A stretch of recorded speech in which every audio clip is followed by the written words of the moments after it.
The rope burned against Cordelia's wrists as she twisted desperately, her back pressed against the rough bark of the ancient oak. 3 men on horseback circled her like vultures, their faces twisted with cruel satisfaction, should have thought. Twice before crossing Jeremiah Coltrane, spat the leader, a scarred man named Otis Grimsby. He spat tobacco juice that landed inches from her bare feet. No woman steals from the company store and lives to tell about it.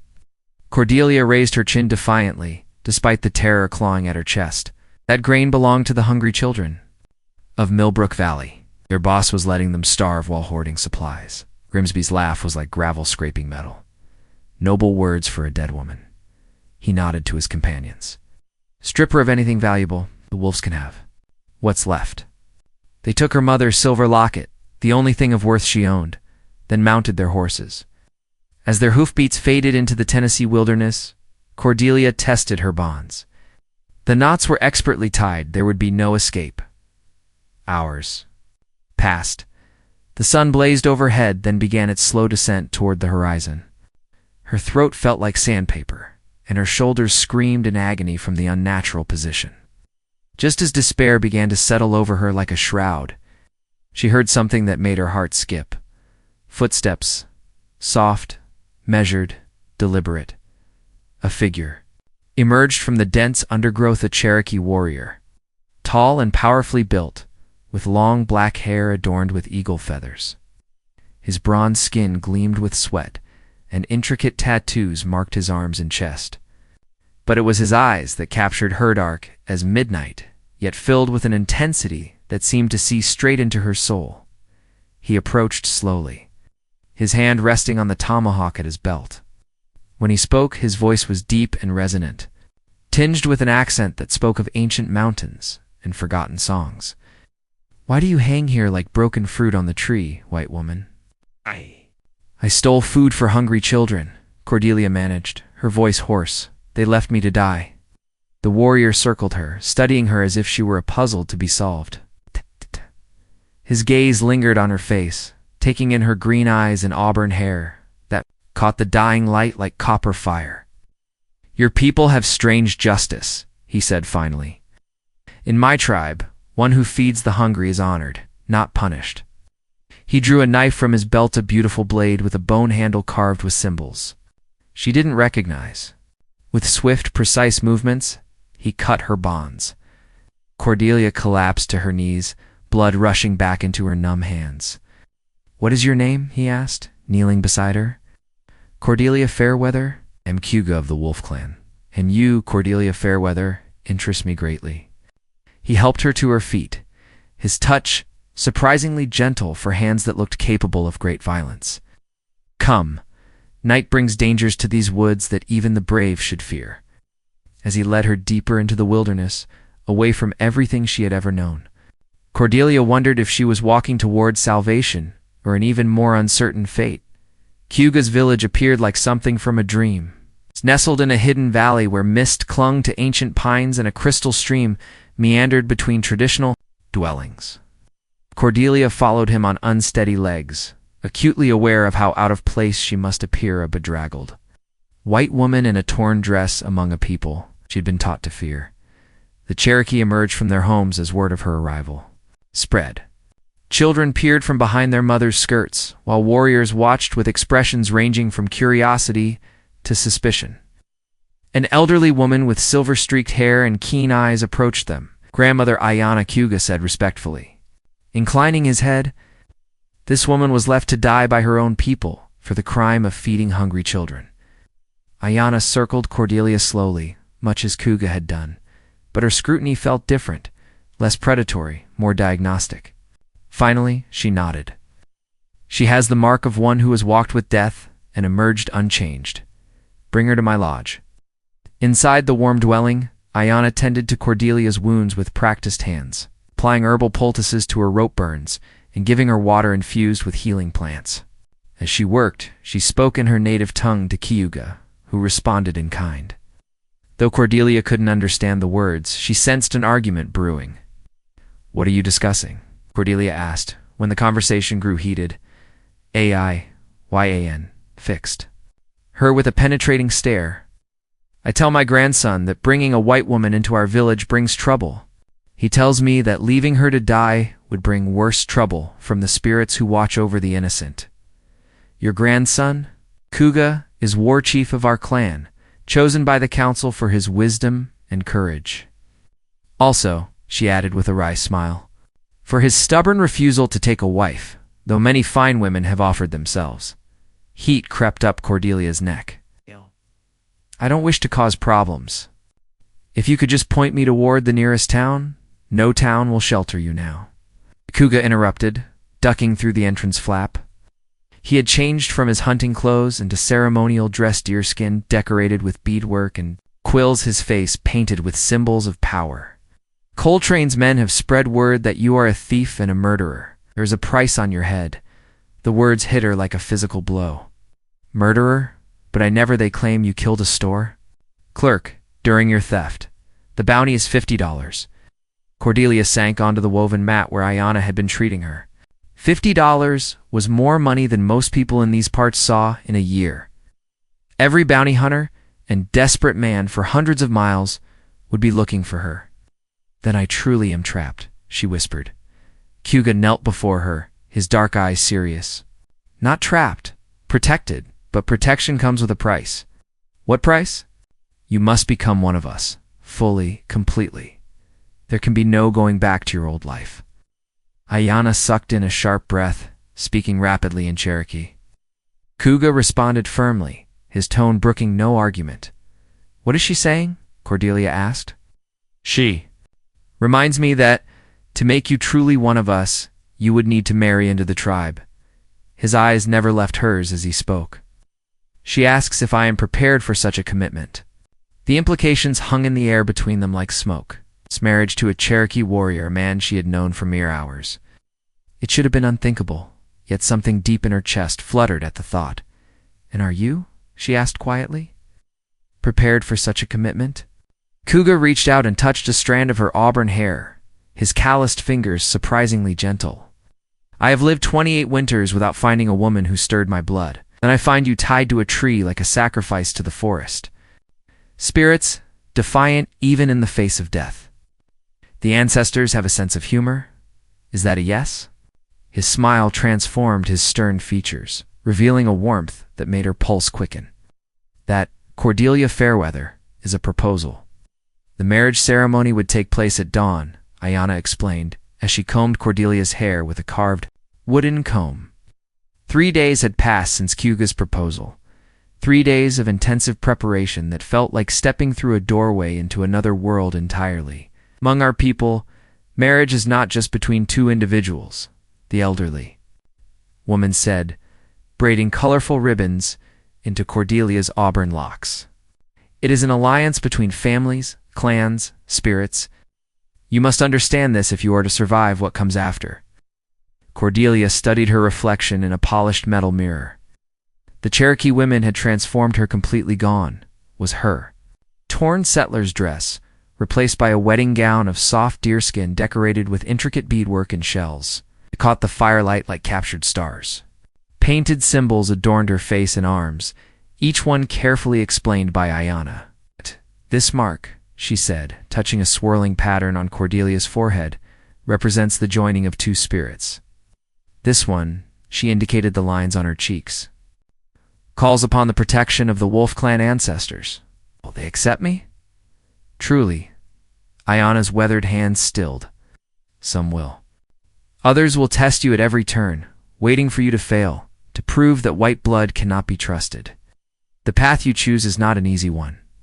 Through the dwelling's entrance, Cordelia could hear the preparations outside, drums being tuned. Voices raised in ancient songs, the crackle of the ceremonial fire being built. Her stomach churned with nerves that had nothing to do with the upcoming ritual and everything to do with the man at its center. Kuga had been respectfully distant during the preparation period, following Cherokee custom, but their few interactions had left her breathless. There was something about him that drew her like a moth to flame his quiet strength. The way he moved with predatory grace, the intelligence that burned behind his dark eyes. Tell me about him, she said impulsively. About Kuga. A smile creased Ayana's features. What would you know? Everything. Anything. I'm about to bind my life to his, but I know so little. ... He was born during the winter of the great snows, when food was scarce and many children did not survive. His mother died bringing him into the world, and his father fell to white man's bullets when the boy was only 12 summers. I raised him as my own. Ayana's hands worked steadily as she spoke, adding final touches to Cordelia's appearance. Even as a child, he was different. While other boys played games, he studied the old ways with the elders, while they hunted for sport. He hunted to feed the widows and orphans. When the council chose him as war chief, none disputed their wisdom. The older woman paused. There was one, Sequoia, daughter of the Wind Clan chief. Beautiful, accomplished, everything a Cherokee woman should be. Their union would have been politically advantageous. Jealousy, sharp and unexpected, twisted in Cordelia's chest. What happened? He refused her. Said his heart remained his own to give, and it had not chosen her. Ayana's knowing eyes met Cordelia's. Until now, we thought perhaps it never would. Before Cordelia could respond, a horn sounded outside, low, mournful, beautiful. The ceremony was beginning. Ayana stood, her ceremonial dress rustling. It is time. Are you ready to leave Cordelia Fairweather behind forever? Taking a shaky breath, Cordelia rose. Through the entrance flap, she could see the entire village gathered around the great fire. Cowgirl stood at the fire's edge. Magnificent in his wedding regalia, wore shirt decorated with scalps taken in battle. His face painted with the sacred symbols of his clan, eagle feathers woven through his long black hair. When their eyes met, across the dancing flames, everything else faded away. The watching crowd, her fears about the future, the dangerous game they were playing with their hearts, none of it mattered. In that moment, there was only him, only the promise of a life she had never imagined possible. Yes, she whispered to Ayana, I'm ready. As she stepped toward the fire, toward her Cherokee warrior, toward a destiny that terrified and thrilled her in equal measure. Cordelia felt the last threads of her old life burn away in the sacred flames. The wedding feast had lasted long into the night, filled with traditional foods, storytelling, and dances that seemed to make the very earth pulse with ancient rhythms. Now, as the celebration finally wound down, Cordelia found herself walking beside Cowgirl toward a lodge set apart from the others. Their lodge, their new home, her heart hammered against her ribs like a caged bird. The ceremonial binding had been beautiful, mystical even. But she was acutely aware that she had just married a man who remained largely a mystery to her.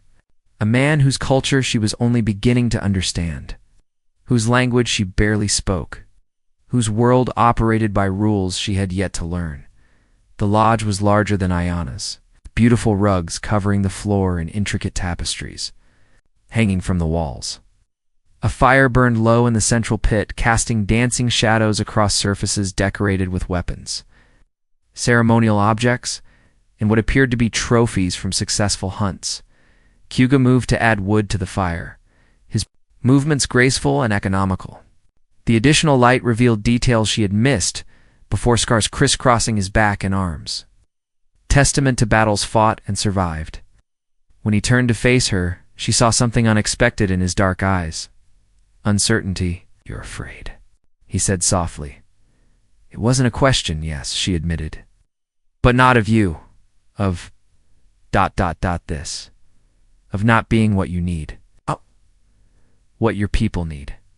He approached slowly as if she were a wild creature that might bolt at any sudden movement. What do you think I need? The question hung between them, heavy with implication. Cordelia searched his face, looking for clues to the right answer. A Cherokee woman who knows your ways, speaks your language, understands her place in your world, she said finally. Perhaps. His hand rose to cup her cheek, thumb tracing the painted symbols there. Oh, perhaps I need a woman brave enough to steal food for hungry children, strong enough to face death without begging, stubborn enough to argue with armed men, even while tied to a tree. Cowgirl, my Cherokee name means he who walks his own path, he continued, his voice low and hypnotic.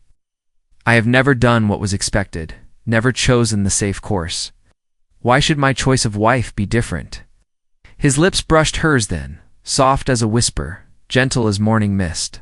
But when she responded, when her hands fisted in his wedding shirt and pulled him closer, the kiss deepened into something urgent and demanding. "Show me," she whispered against his mouth. "Show me your ways. Teach me to be what you need." What? Followed was a night of discovery that went far beyond the physical joining of their bodies. Hugo taught her Cherokee words for love, for pleasure, for the connection between souls.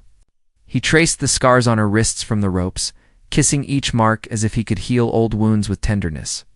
In return, she shared stories of her childhood, her dreams, the fierce sense of justice that had led her to steal grain for starving families.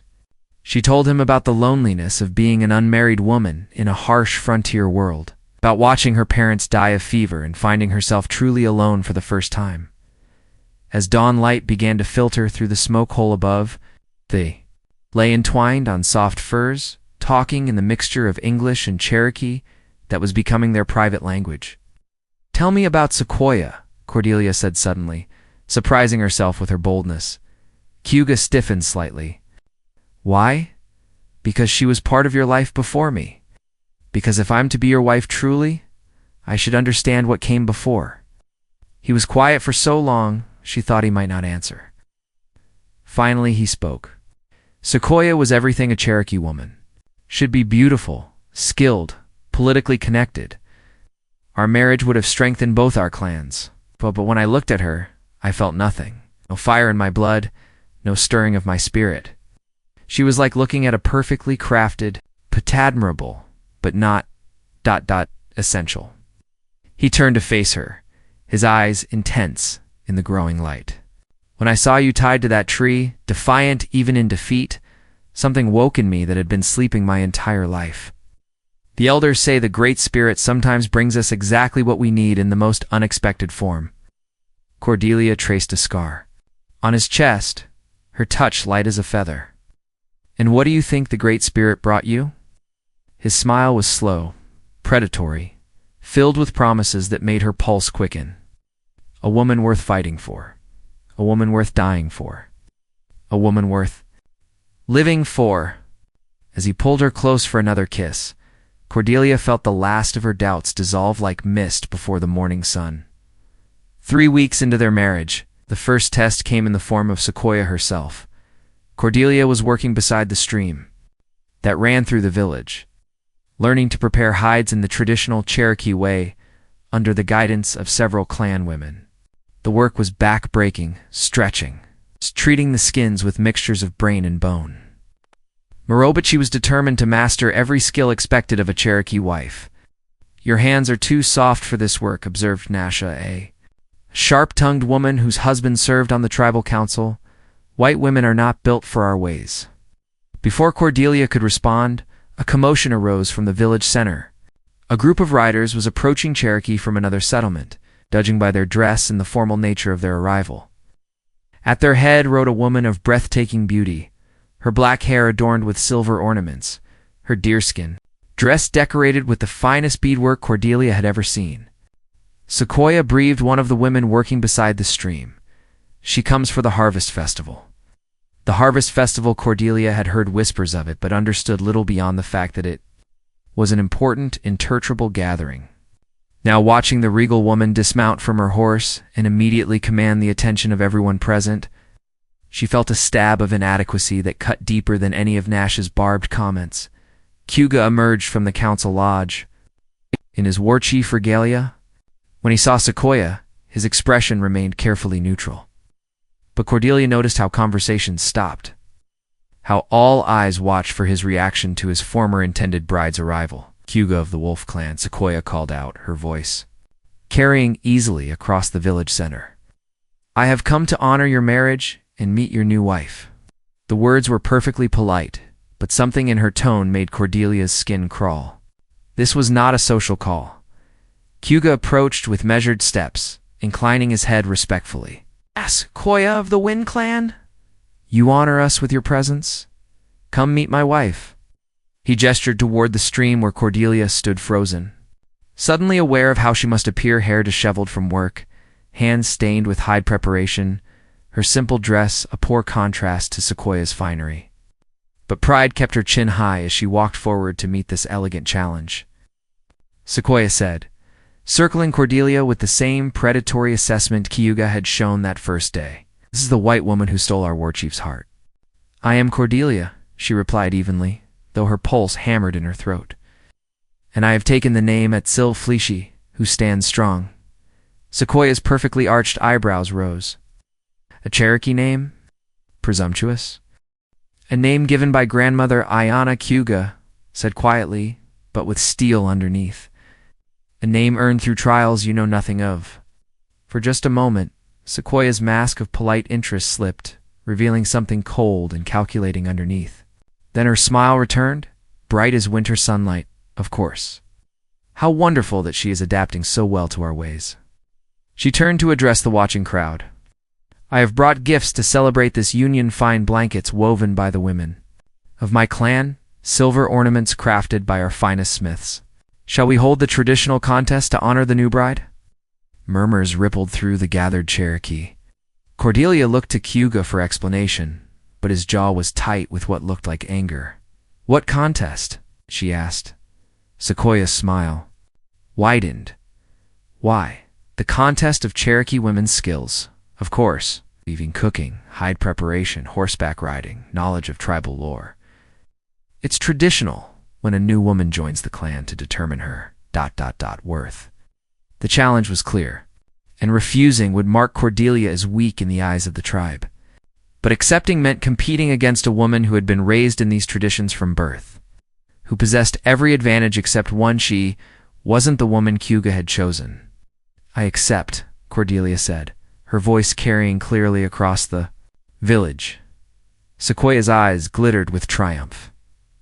"Excellent. We begin at dawn tomorrow. May the best woman win." As the crowd began to disperse, chattering excitedly about the upcoming competition, Cayuga moved to Cordelia's side. "You don't have to do this," he said quietly. "This is not our way, it is Sequoia's manipulation." Cordelia watched the other woman holding court near the council lodge, surrounded by admirers. "Yes, I do. If I'm to be accepted here, if I'm to be worthy of you, I have to prove I belong." That night, as they lay together in their lodge, Cayuga traced patterns on her bare skin with gentle fingertips. "You already belong," he murmured. "You already prove your worth every day. This contest proves nothing except Sequoia's bitterness." But Cordelia knew better. Sapporo's competition would determine not just her standing in the tribe, but the future of her marriage itself. The contest began at dawn with traditional Cherokee bread making. Cordelia's hands shook slightly as she mixed cornmeal and water, acutely aware of the crowd that had gathered to watch. Sequoia worked beside her with fluid confidence, her dough perfectly proportioned, her fire expertly managed. When the judging came, Sequoia's bread was pronounced flawless, while Cordelia's was deemed adequate for a beginner. The first defeat stung, but she pressed on. Weaving came next. Here Cordelia's inexperience showed badly. Her basket was lopsided and loose, while Sequoia's was a work of art, tight and symmetrical with beautiful patterns worked into the design. The watching Cherokee women whispered among themselves, and Cordelia caught fragments, two soft white woman's hands. What was he thinking? By midday, after losing contests in hide preparation and herbal medicine knowledge, Cordelia was behind in every category. Sequoia maintained her gracious winner's smile, but her eyes held a coldness that spoke of calculated victory. The horseback riding competition offered Cordelia her first real chance. She had grown up around horses on the frontier. Despite riding Cherokee style without a saddle, she managed to complete the obstacle course cleanly. Sequoia, for the first time, showed strain, her horse balking at one of the jumps. The times were close, but Cordelia had finally won something. "Well done," Cayuga said quietly as she dismounted, his hand briefly touching hers in a gesture of support that didn't go unnoticed by the crowd. The final contest was knowledge of Cherokee lore stories, legends, the spiritual beliefs that formed the foundation of tribal culture. Here Cordelia felt most hopeless. What could she possibly know that would match Sequoia's lifetime of learning? But as the questions began, she found herself drawing on the hours spent with Ayanna. The stories Cowga had whispered in their lodge, the patient teachings of the other tribal women. When asked about the legend of the first fire, she not only told the story correctly, but added details about its spiritual significance that surprised even the elders. "Where did you learn this?" asked Oniga, the tribe's oldest medicine man. "From grandmother Ayanna? From my husband? From anyone willing?" "To teach," Cordelia replied. "I may not have been born Cherokee, but I've tried to learn with an open heart." For the first time all day, she saw approval in several faces.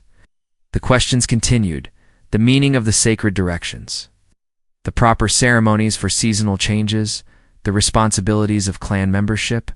To everyone's surprise, including her own, Cordelia held her own against Sequoia. When the formal judging concluded, Sequoia had won overall, as everyone had expected.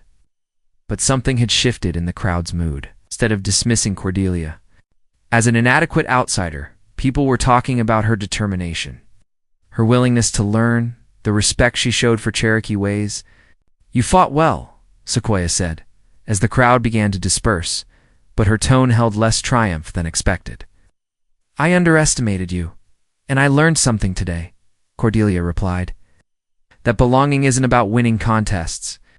It's about committing to be part of something larger than yourself." That evening, as the harvest festival continued with dancing and storytelling around the great fire, Cordelia found herself genuinely welcomed into conversations for the first time since her arrival. Women who had been coolly polite now asked her questions about her previous life, shared tips for improving her weaving, invited her to join their morning work groups. "You surprised them today," Ayanna said, settling beside her on a log near the fire. "Sequoia expected to humiliate you, to prove that Cowga had made a foolish choice. Instead, you showed them your spirit. I lost almost everything. You lost contests. You won something more valuable, their respect. And look," she nodded toward where Cowga sat with the other war chiefs. "See how your husband watches you? He was already proud, but today you gave him something new. Gave him a wife who fights for her place instead of expecting it to be handed to her." Across the fire, their eyes met. Cowga's smile was warm with pride and something deeper, a love that had been tested and emerged stronger. When he rose and extended his hand to her, inviting her to join the dance, Cordelia felt a surge of belonging that had nothing to do with contests or competitions.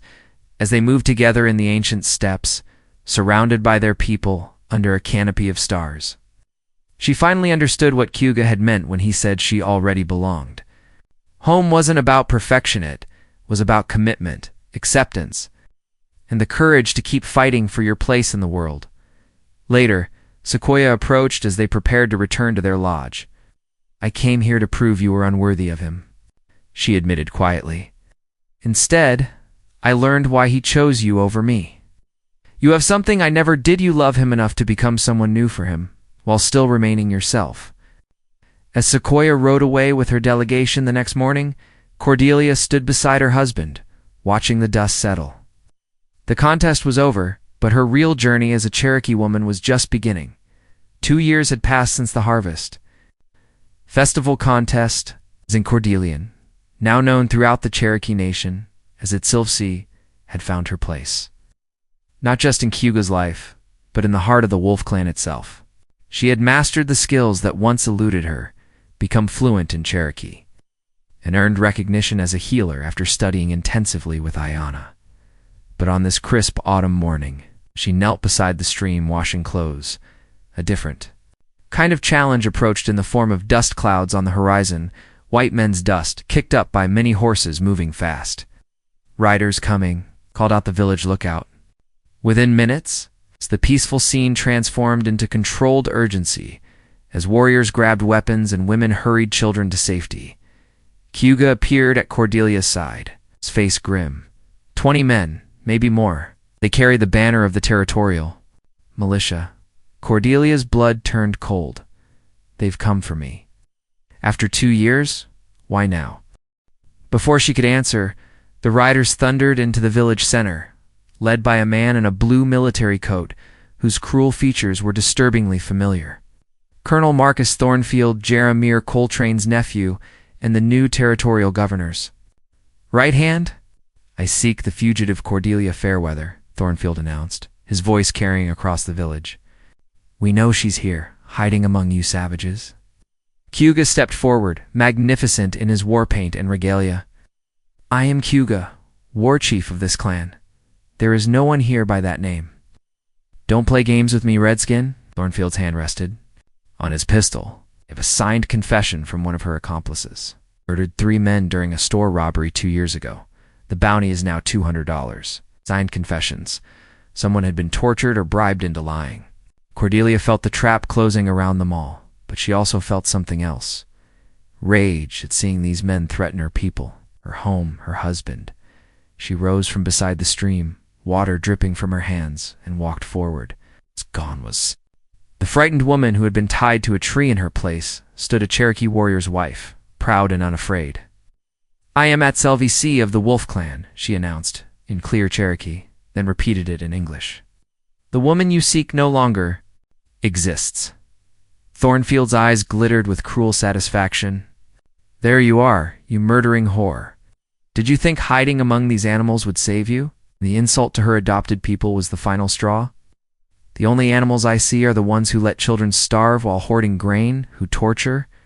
Innocents for false confessions who come armed into peaceful villages threatening families. Enough talk. You're coming with us to face justice. No, Cugga said simply, moving to stand beside his wife. She is not. The standoff stretched taut as bowstrings. 20 armed militiamen faced 50 Cherokee warriors, women and elders. The outcome of any fight was uncertain, but the cost would be terrible. You would start a war over this criminal, Thornfield demanded. We would defend our family, Ayanna said, stepping forward despite her age. Soon, other voices joined herdsmen, and women of the clan declaring their support for Atsilvuzi, their acceptance of her as one of their own. Cordelia felt tears sting her eyes. These people, who had once viewed her with suspicion, now stood ready to fight and die for her. But she couldn't let that happen. Wait, she said, raising her hand. Colonel Thornfield, I'll make you a bargain. You're in no position to bargain. If you want to avoid a bloodbath that would bring the full Cherokee nation down on your territory. She stepped closer, her voice carrying to both sides. Single combat. Your best man against my husband. If he wins, I go with you willingly. If Cugga wins, you leave and never return. Thornfield's laugh was harsh. You think I'd risk everything on some savage's fighting skills? I think you're a coward who hides behind soldiers, she replied calmly. But maybe I'm wrong. Maybe you have the courage to face a Cherokee warrior yourself. The challenge hung. In the air like smoke, Thornfield's men were watching, waiting to see if their leader would accept or back down. The Cherokee warriors stood ready, hands on weapons, prepared for whatever came next. Finally, Thornfield dismounted. Fine, but we do this. Civilized pistols at 20 paces. No, Cugga said quietly. Cherokee way. Tomahawk and knife. First, blood wins. The terms were agreed upon, and a circle was cleared in the village center. As the 2 men prepared for combat, Cordelia pulled her husband aside. He's faster than he looks, she warned. And he cheats always. Cugga cupped her face in his hands. Do you trust me? It's with my life? With everything? Then trust me now. He kissed her fiercely, pouring 2 years of love and devotion into the gesture. Whatever happens, remember, you are Cherokee. You are a Wolf Clan. You are mine, and I am yours, in this world and the next. The fight was brutal but brief. Thornfield was skilled, but he had never faced a Cherokee war chief in single combat. Cugga moved like water around stone, deflecting the colonel's desperate attacks before finally landing a decisive blow that opened a gash across Thornfield's chest. First blood, declared Ayanna as the colonel fell to his knees. Defeated. The bargain is sealed. But as Cugga helped his opponent to his feet, showing him the respect due a worthy adversary, Thornfield's hand found the hidden derringer in his boot. Look out, Cordelia screamed. The shot echoed across the village. But it was Thornfield who fell, Cugga's thrown tomahawk buried in his chest.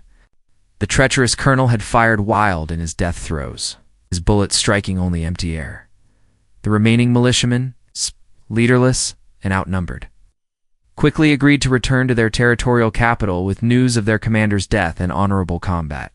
The lie would protect both sides from further conflict. As the dust settled and life slowly returned to normal, Cordelia found herself standing beside Cayuga at the edge of the village, watching the sun set over the mountains that had become her home. "Do you ever regret it?" he asked quietly. "Yes. Giving up your old life for this one?" She thought of the frightened woman who had been tied to a tree 2 years ago, then looked around at the village bust,